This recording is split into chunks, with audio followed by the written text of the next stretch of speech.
ആചാര്യ T V Hindu ആചാരങ്ങളെയും അനുഷ്ഠാനങ്ങളെയും കുറിച്ച് കൂടുതൽ അറിയാൻ ഈ ചാനൽ സബ്സ്ക്രൈബ് ചെയ്യുക. ഇന്നത്തെ എൻ്റെ വിഷയം ദുരിതവും കടവും തീരും. ദുരിതവും കടവും തീരും. ഇതാണ്, നമുക്ക് ദുരിതം ഉണ്ടാവും, കടവും ഉണ്ടാവും, ഇല്ലേ? വളരെ അപൂർവമാണ് ഇതൊന്നും ഇല്ലാത്തവർ. തിരുപ്പതി ദർശനം നടത്തിയിട്ടുണ്ടോ? ഇല്ലെങ്കിൽ നിങ്ങൾ നടത്തണം. ഇങ്ങനെ ദുരിതം പേറുന്നവരും കടം സഹിച്ച് മുന്നോട്ട് പോകുന്നവരും നിങ്ങളൊന്ന് ചെയ്യാം.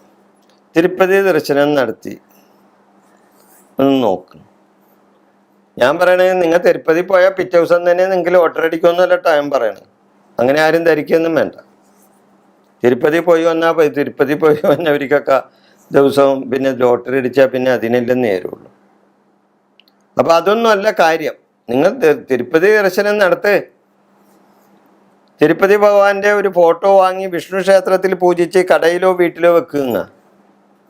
തിരുപ്പതി ഭഗവാന്റെ ഒരു ഫോട്ടോ മേടിച്ചിട്ട് അത് ശിവക്ഷേത്രത്തിൽ വിഷ്ണു ക്ഷേത്രത്തിൽ കൊടുത്ത് പൂജിച്ച് കടയിലോ വീട്ടിൽ ചെയ്യാം. ദിവസവും ഒരു നാണയത്തൊട്ട് ഭഗവാന് മാറ്റിവെക്കും. ദിവസവും ഒരു നാണയത്തൊട്ട് ഭഗവാന് മാറ്റിവെക്കും. വർഷത്തിൽ ഒരു പ്രാവശ്യമെങ്കിലും തിരുപ്പതി ദർശനം നടത്തണം. താഴെയുള്ള ഗോവിന്ദരാജസ്വാമി ക്ഷേത്രത്തിലും നിങ്ങൾ ചെന്ന് പ്രാർത്ഥിക്കണം. അപ്പോൾ തിരുപ്പതി ക്ഷേത്രത്തിൽ ചെന്നാൽ താഴെ റെയിൽവേ സ്റ്റേഷനിലുള്ള ഗോവിന്ദരാജ ടെമ്പിളിലും നിങ്ങൾ പോയി തൊഴണം. ഭഗവാനെ തൊഴുതാൽ തീർന്നു. അതേപോലെ തന്നെ പത്മാവതി കോവിലിലും നിങ്ങൾ പോകണം.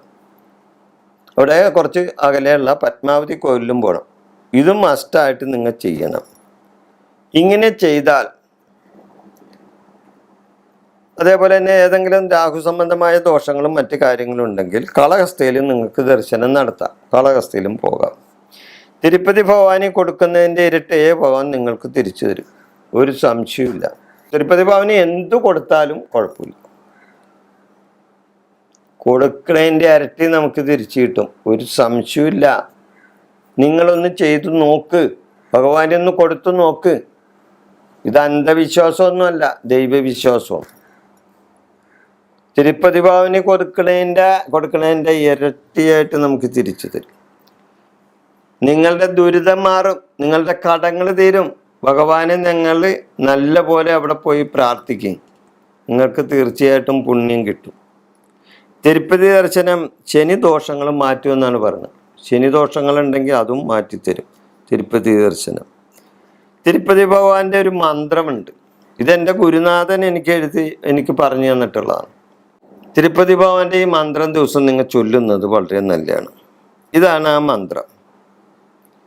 കല്യാണാത്ഭുതഗാത്രായ കാമിതാർത്ഥ പ്രദായിനെ ശ്രീമദ് വെങ്കടനാഥായ ശ്രീനിവാസായ ദേ നമ. ഞാനൊന്നും കൂടി അത് ചൊല്ലാം. കല്യാണാത്ഭുതഗാത്രായ കാമിതാർത്ഥ പ്രദായിനെ ശ്രീമദ് വെങ്കടനാഥായ ശ്രീനിവാസായ ദേ നമ. ഭഗവാന്റെ ഒരു ശ്ലോകമാണ്, ഒരു മന്ത്രമാണ്. ഇതൊന്ന് ദിവസം നിങ്ങളൊന്ന് ചൊല്ലുന്നു. നിങ്ങൾ ഒരു ദിവസം, 2 ദിവസം, 3 ദിവസം, ഒരാഴ്ചയായാലും ഒരു കൊല്ലം ചൊല്ലിയാലൊന്നും ചിലപ്പോൾ അത് ഫലം കിട്ടിയെന്ന് വരില്ല. നിരന്തരം ചൊല്ലണം. ഭഗവാനെ കൈവിടരുത്. നിരന്തരം ചൊല്ലി ഭഗവാനോട് ആത്മസമർപ്പണം ചെയ്ത് പ്രാർത്ഥിച്ചാൽ നിങ്ങളുടെ കടങ്ങളെല്ലാം തീരും, നിങ്ങളുടെ ദുരിതങ്ങൾ മാറും, ധനപരമായ നേട്ടങ്ങൾ നിങ്ങൾക്കുണ്ടാവും. നിങ്ങൾക്ക് ധൈര്യപൂർവം നിങ്ങൾക്ക് ക്ഷേത്രത്തിൽ ചെല്ലാം. അവിടെ അതിനുള്ള ഇപ്പം ചില ക്രമീകരണങ്ങളൊക്കെ ഉണ്ട്. അവിടെ ദർശനത്തിന് മുൻകൂട്ടി ബുക്കൊക്കെ ചെയ്യണം. അതേപോലെയുള്ള മറ്റൊക്കെ ചില കാര്യങ്ങളൊക്കെ ഉണ്ട്. അതൊക്കെ കൃത്യമായിട്ട് നോക്കിയതിന് ശേഷം തിരുപ്പതി ദർശനം നടത്തിയാൽ നമുക്ക് പെട്ടെന്ന് പോയി വരാൻ സാധിക്കും. പിന്നെ ഇപ്പോൾ തിരുപ്പതി ദർശനം, കാളഹസ്തി ദർശനം ഒക്കെ ആയിട്ടൊക്കെ ടൂർ ഓപ്പറേറ്റർമാർ കൊണ്ടുപോകുന്നുണ്ട്. അത് എത്രത്തോളം ഒരു ഫലപ്രാപ്തി കിട്ടുമെന്ന് എനിക്കറിയില്ല. അതവരെ സംബന്ധിച്ചൊരു വ്യവസായമാണ്. പക്ഷെ നിങ്ങളെ സംബന്ധിച്ച് ഒരു ദൈവികമായ കാര്യത്തിന് പോകണേണ്. നിങ്ങൾക്കൊരു മേൽഗതി ഉണ്ടാകുന്നതിന് പോകേണ്ടതാണ്. അല്ലാണ്ട് നിങ്ങൾ ടൂറ് പോണേയല്ല. തിരുപ്പതിയിൽ ടൂറ് പോണേയല്ല, ഒരു മേൽഗതി ഉണ്ടാക്കി തരാൻ ഭഗവാനോട് പ്രാർത്ഥിക്കാൻ വേണ്ടി പോണേ. അപ്പോൾ ടൂറ് കൊണ്ടുപോകുന്ന വണ്ടിക്കാരിക്ക് അത് ടൂർ ഓപ്പറേറ്റിംഗ് ആണ്. അവർ അതേപോലെയൊക്കെ ചെയ്യുള്ളൂ. നിങ്ങളത് നല്ല സാമാന്യപൂർവ്വം ചിന്തിച്ച് നല്ല പോലെ ഈ തിരുപ്പതി ദർശനം നടത്തി വന്നാൽ തീർച്ചയായിട്ടും നിങ്ങൾക്ക് നിങ്ങളുടെ ദുരിതവും തീരും, കടവും തീരും, ഒരു മേൽഗതി ഉണ്ടാക്കി തരും ഭഗവാൻ. തീർച്ചയായിട്ടും ആത്മാർത്ഥമായി പ്രാർത്ഥിക്കും മനുഷ്യൻ ഭഗവാനെ കേട്ടോ. വിഷയം ഇവിടെ അവസാനിപ്പിക്കുന്നു. നിങ്ങൾക്ക് നന്ദി, നമസ്കാരം.